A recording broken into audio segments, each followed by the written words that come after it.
Le journal Geneviève Pognon.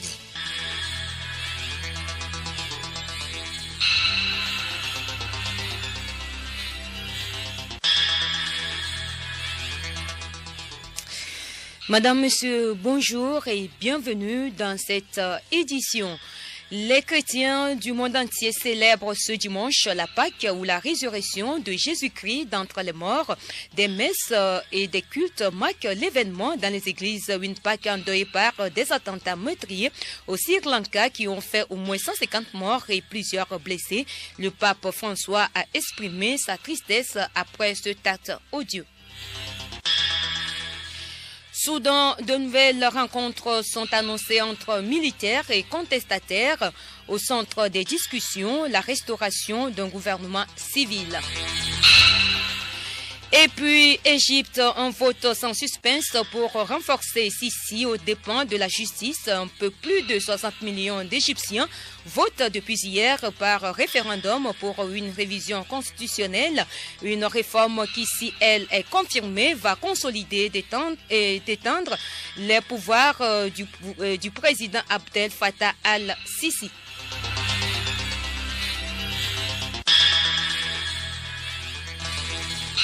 radiolomé.tg. Une fois encore, bonjour. La communauté chrétienne du Togo et d'ailleurs est en fait, elle célèbre la Pâque ou la résurrection de Jésus-Christ, mort pour sauver l'humanité. À Lomé, dans les autres villes, les fidèles catholiques ont observé cette célébration à travers une messe pascale. À la paroisse Saint-Antoine de Padou de Hankope, la messe a été dite par le frère André Monica, Poyodi Kilim Abide Nyasingbe. L'homélie du jour a été tirée du livre de Saint Jean, chapitre 20, versets 1 à 9. Le célébrant, le frère André Monica, a rappelé aux fidèles que la mort et la résurrection du Christ a fait que l'humanité est passée de la mort à la vie éternelle, signe de l'amour infini de Dieu envers ses enfants. La résurrection du Christ dans la vie de chrétien, c'est l'élément fondateur de notre foi. Sans résurrection, il n'y a pas de chrétien, il n'y a pas de foi. Jésus est venu dans notre monde pour nous apporter la vie. Depuis le temps de Noël, nous l'avons accueilli. Il a vécu avec nous et il a offert sa vie pour nous. Il a pris la croix, il est mort à cause de l'amour extrême qu'il a pour les hommes. Et donc, à cause de ce bien, le mal ne peut pas retenir Dieu sous son pouvoir. C'est pourquoi, après le troisième jour, Jésus sort du tombeau pour dire que le mal est vaincu à jamais par le bien. C'est l'amour qui triomphe et non pas la haine des hommes. Les fidèles ont été exhortés à un renouvellement de vie, à l'amour du prochain en mettant la foi en Jésus-Christ ressuscité. Le dimanche de Pâques intervient après la semaine sainte durant laquelle Jésus prit son dernier repas avec les apôtres avant d'être crucifié le lendemain, puis ressuscité le troisième jour, dimanche de Pâques, jour de réjouissance. Les fidèles protestants ont eux aussi célébré la Pâque. Le traditionnel culte a été dit par le pasteur Akbakla Kokou Dieudonné de l'église évangélique presbytérienne de Lomé à Pégamé. Là aussi, le message a été le même, l'amour du prochain et la foi en Jésus-Christ, seul espoir d'une vie éternelle. Pasteur Akbakla Dieudonné.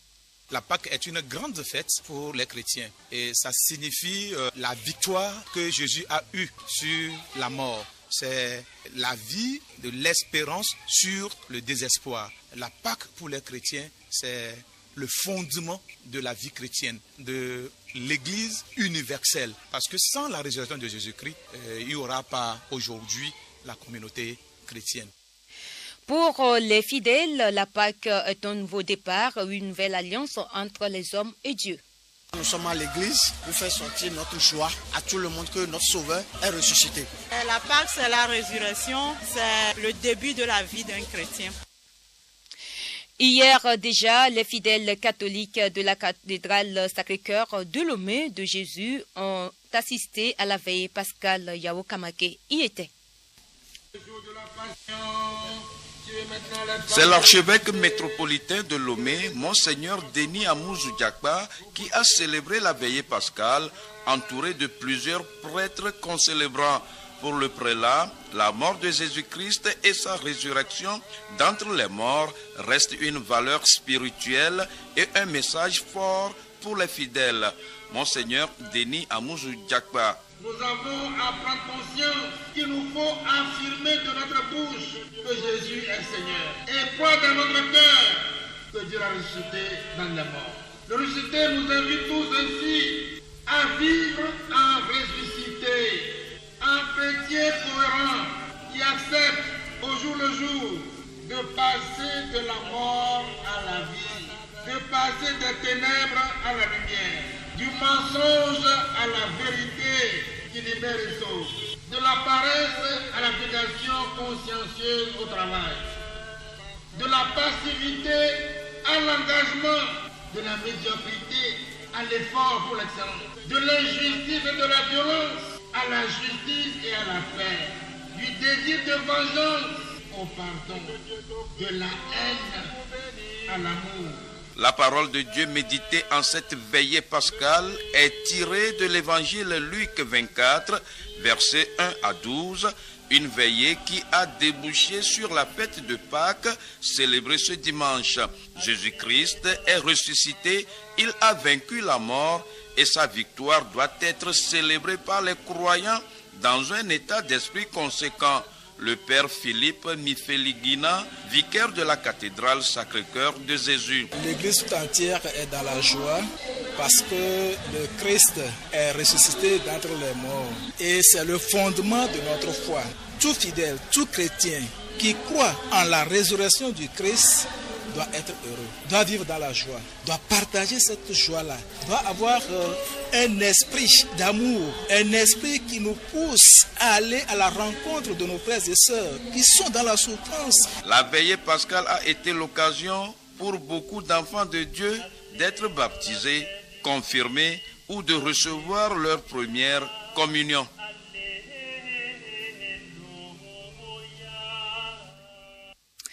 Rappelons que la Pâque est la fête la plus importante du calendrier chrétien car elle s'achève à la fois la semaine sainte, le carême. C'est avec Pâques également que commence le temps pascal qui se terminera avec l'ascension du Christ ou la montée de Jésus au ciel et l'affirmation de la nouvelle alliance qui est la connotation de la victoire du Christ sur la mort. Et dans son traditionnel message pascal après la bénédiction Urbi et Orbi, le pape François a exprimé sa tristesse après les attentats meurtriers au Sri Lanka et sa proximité affective à la communauté chrétienne touchée pendant qu'elle était recueillie et en prière et à toutes les victimes d'une si cruelle violence. 8 explosions ont frappé donc ce dimanche de Pâques le Sri Lanka, une île au sud de l'Inde. Ces attaques ont visé des églises et des hôtels de luxe de Colombo, la capitale et d'autres villes du pays. Selon un bilan toujours provisoire, au moins 150 personnes ont été tuées, dont au moins 35 étrangers. Les autorités sri-lankaises ont décrété un couvre-feu immédiat et annoncé le blocage des réseaux sociaux pour éviter la propagation des fausses nouvelles. Des condoléances et des appels à défendre la liberté religieuse se sont multipliés dans le monde. Écoutez Radio Lomé et vous avez tout le Togo dans votre maison. Autre chapitre de cette édition, les Togolais, dans leur lutte pour l'accession à l'indépendance, ont nourri un très grand espoir, celui de travailler librement et de voir se développer leur pays. C'est qu'en 9 ans après, quel bilan retenir sur le plan social, notamment dans le domaine de l'éducation et de la santé. Élément de réponse dans ce magazine de Benjamin Takuda et Marie-Claire Pagne. L'éducation et la santé sont les deux principaux domaines quand l'on parle du volet social. Cependant, le colonisateur ne semble pas leur avoir accordé leur vraie place, comme nous le dit Dr Alourou Maman, historien-chercheur à l'Université de Lomé. Au cours de la période coloniale, l'éducation qui a été introduite est une éducation primaire, l'éducation à la coloniale. C'est une éducation qui sert juste aux colonisateurs. Ceux qui arrivent à faire 2 ou 3 années d'études, on les prend et puis ils sont devenus des commis d'administration ou des interprètes côté sanitaire. Cette colonisation aussi n'a pas instauré dans les territoires colonisés au Togo. On n'a pas construit les hôpitaux pour les indigènes. On a construit juste pour permettre aux indigènes d'être en bonne santé et d'aller travailler. Ce n'est pas de grands hôpitaux. Avec les indépendances, de nouvelles politiques éducatives et sanitaires ont été définies par l'État togolais, notamment la réforme de l'enseignement en 1975 concernant l'éducation. Écoutons encore Dr Maman Alourou. Les politiques éducatives ont été élaborées. La plus importante, c'est la réforme de l'enseignement de 1975 qui définit le profil du Togolais qu'on veut former. Elle a permis de créer beaucoup de lycées. En 1975, une vingtaine dans le cadre de cette réforme. Il y avait beaucoup de villes qui n'avaient pas de lycée. Par exemple, quand tu es à Bafilo, tu es à Kara, à Bassar, tu fréquentes le primaire, le collège, tu es obligé d'aller au lycée moderne de Sokodé pour aller fréquenter. Avec l'indépendance, il était devenu impérieux que l'État mette en place des structures sanitaires dignes d'un État indépendant. Et c'est dans cette logique-là que, dans les années 58, Olympio a lancé la politique de construction de l'hôpital de Tokoin. À l'échelle du pays, nous avons 2 CHU, centres hospitaliers universitaires de Lomé, et nous avons le centre hospitalier universitaire de Kara. Après, les CHR, les hôpitaux de district, les centres médicaux sociaux, les CHP. Donc c'est ainsi que l'État a essayé d'organiser la santé. Si la construction des écoles et hôpitaux dans les hameaux les plus reculés de nos jours contribue au bien-être des populations, de grands défis restent tout de même à relever, selon Dr Alourou Maman. L'un des défis actuellement, c'est en matière de meilleure gestion des ressources humaines. C'est en Afrique qu'il y a plus de jeunes, mais c'est en Afrique qu'il y a moins d'emplois. C'est un peu le paradoxe. Donc du coup, le personnel au niveau des infrastructures sanitaires et des infrastructures éducatives est toujours en manque. Actuellement, l'État est le principal employeur au Togo. Et tant que l'État sera le principal employeur, il y aura toujours problème de chômage. Les États africains, l'un des défis majeurs qu'ils doivent relever, c'est de faire en sorte que l'emploi ne soit pas pourvu par les structures publiques. Bonne fête de l'indépendance à tous. Et comme je le disais, le 59e anniversaire de l'indépendance du Togo, c'est samedi prochain. La faveur de cette célébration hante déjà les esprits et les pensées. Au menu des activités, des actions d'envergure qui impactent directement et améliorent les conditions de vie des Togolais. Des usines, autres infrastructures construites seront inaugurées à cet effet. Des programmes visant à réduire la pauvreté sur l'ensemble du territoire seront lancés. Découvrons le programme détaillé avec Bénédicte Kanda. Mardi 23 avril 2019, de 9h30 à 11h, démarrage des transferts monétaires pour 61 000 ménages, Timbou 5AC. De 14h à 15h30, inauguration de l'usine de production de fer à béton, zone franche Kara. Mercredi 24 avril 2019, de 8h à 9h30, inauguration du nouveau centre administratif Lomé, à côté de la nouvelle présidence GTA. De 10h à 11h30, inauguration du nouveau port de pêche, zone industrielle Golfe. De 14h à 15h30, lancement du village du futur, Sikpé à Fidegnon dans le Yoto. Jeudi 25 avril 2019, de 9h à 10h30, inauguration de l'usine de fabrication de produits plastiques Africa Plastic Technology, Chevier Zio. De 11h à 12h30, inauguration de l'usine de production de jus d'ananas, jus délice, Agbatope Zio. De 14h à 15h30, pose de la première pierre de l'usine de production d'habillement militaire à Adetikope Agouanivé. De 16h à 17h, lancement du projet Olé. Vendredi 26 avril 2019, 17h15, cérémonie de décoration à la place de l'Indépendance. 18h, ranimation de la flamme de l'Indépendance. 18h30, retraite au flambeau. Samedi 27 avril 2019, 5h30, 21 coups de salve.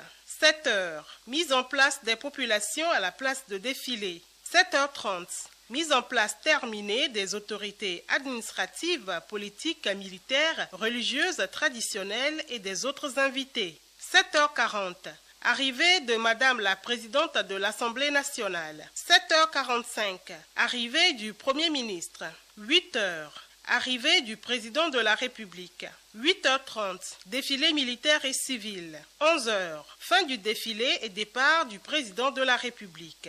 12h, cocktail. 14h, réjouissance dans les quartiers. 20h, méga concert à Lomé et dans les différents chefs-lieux des régions. Dimanche 28 avril 2019, 15h, finale Coupe de l'Indépendance. Le journal Geneviève Bonneau. À l'étranger, en République démocratique du Congo, l'élection du bureau définitif de l'Assemblée nationale, 2 candidatures à la présidence de ce bureau, celle de Janine Mabunda et Henri Thomas Lokondo, censés appartenir tous les deux à la majorité parlementaire Kamanda Wa Kamanda Muzembe. La confrontation aura finalement lieu, aucune attente n'ayant été trouvée. De nouvelles discussions sont prévues entre les nouveaux dirigeants militaires et les leaders de la contestation au Soudan sur le transfert du pouvoir à une autorité civile. C'est ce qu'a annoncé hier soir un chef de la contestation à la télévision publique à l'issue d'une rencontre avec le Conseil militaire de transition au pouvoir. Formation d'un gouvernement au Mali après la démission du Premier ministre Soumeilou Poubé Maïga. Le président a engagé des consultations afin de le remplacer, Abidé Nyassimbe. Effectivement, il urge pour le président de trouver un remplaçant à l'ex-premier ministre. Ibrahim Boubacar Keïta a reçu vendredi des représentants de la majorité et hier, essentiellement, des représentants de l'opposition. Comme sujet phare, la situation politique du pays et la formation du futur gouvernement. Pour l'opposition, la démission jeudi du Premier ministre n'est qu'une étape. La priorité pour elle est d'instaurer un dialogue national inclusif pour un diagnostic profond des maux dont souffre le pays. Et avant que ce dialogue voie le jour, l'urgence est à la signature d'un accord politique de partage de responsabilités. Pour Malik Touré, un des porte-paroles du FSD, il faut une personnalité acceptée par tous, consensuelle comme Premier ministre.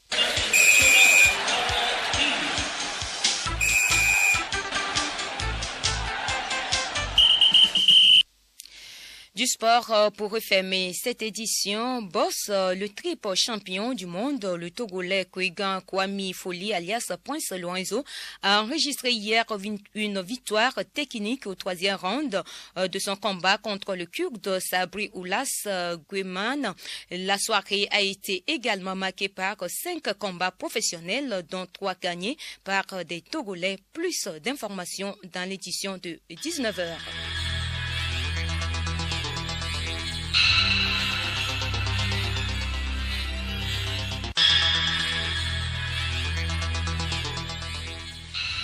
Point final à ce journal. Merci pour votre aimable écoute. Avant de nous quitter, retenez que les chrétiens du monde entier célèbrent ce dimanche la Pâque ou la résurrection de Jésus-Christ d'entre les morts. Des messes et des cultes marquent l'événement dans les églises. Une Pâque endeuillée par des attentats meurtriers au Sri Lanka qui ont fait au moins 150 morts et plusieurs blessés. Le pape François a exprimé sa tristesse après cet acte odieux. Bonne fête de Pâques à tous et à toutes.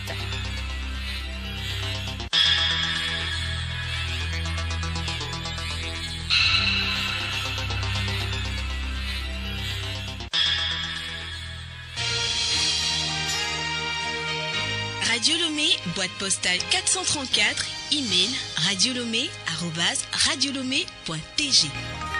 radiolomé.tg